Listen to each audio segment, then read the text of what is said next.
All right, the tools to do this are pretty straightforward. You need a Phillips head or a flat-bladed screwdriver to get the quarter turn screws on the bottom out to have access.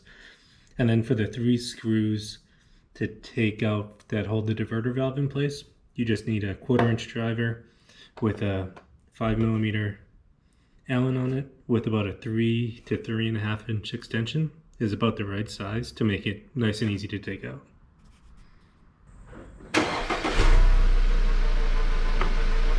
Now that you know what tools you need, first step is going to be to drive your car up on the ramps. You want to get it up in the air enough that so you can get underneath it to be able to access the bottom panel.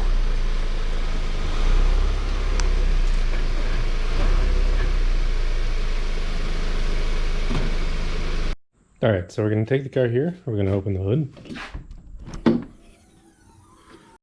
So this is what your engine's going to look like. It's a 2-liter turbo from the Audi. So you don't have to do this, but you can take this cover off right here so you can take a look in and see where you're going to be working. You will be working down in that area, down there, but you'll be accessing it from under the car.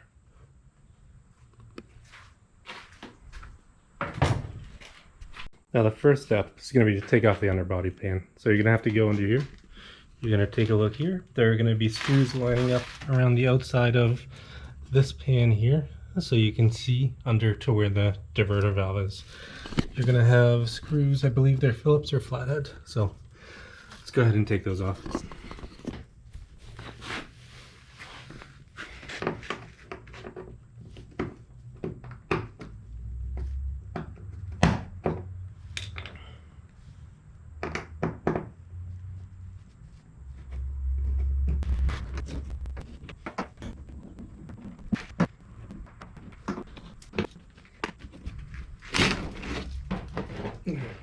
One that's off should just slide back in.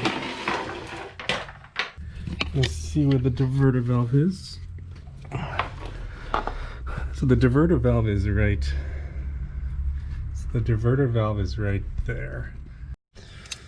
Okay, for this connector here, it's up, it's in place like this. The easiest way to get it out is to stick a screwdriver here, bend this tab back a tiny bit, you'll hear a little click, and then you can just pull it out and remove it. Now let's take the first screw out.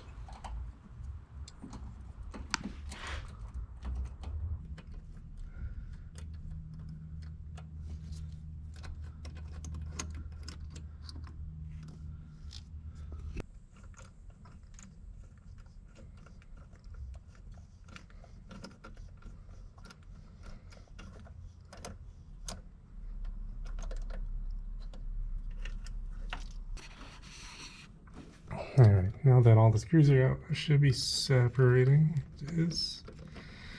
Let's take it out and take a look.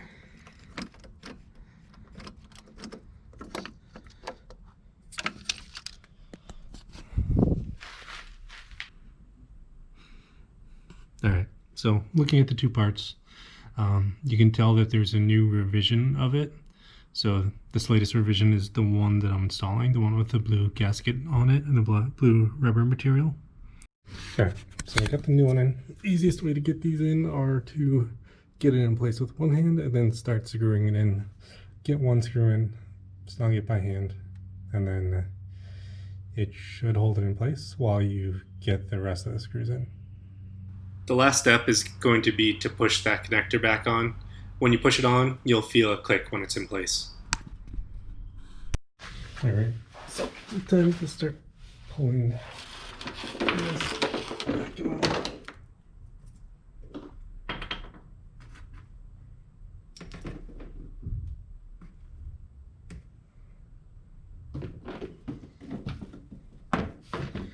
Alright, so this comes on here. So this will go right on top of here. You gotta slide in this front piece first.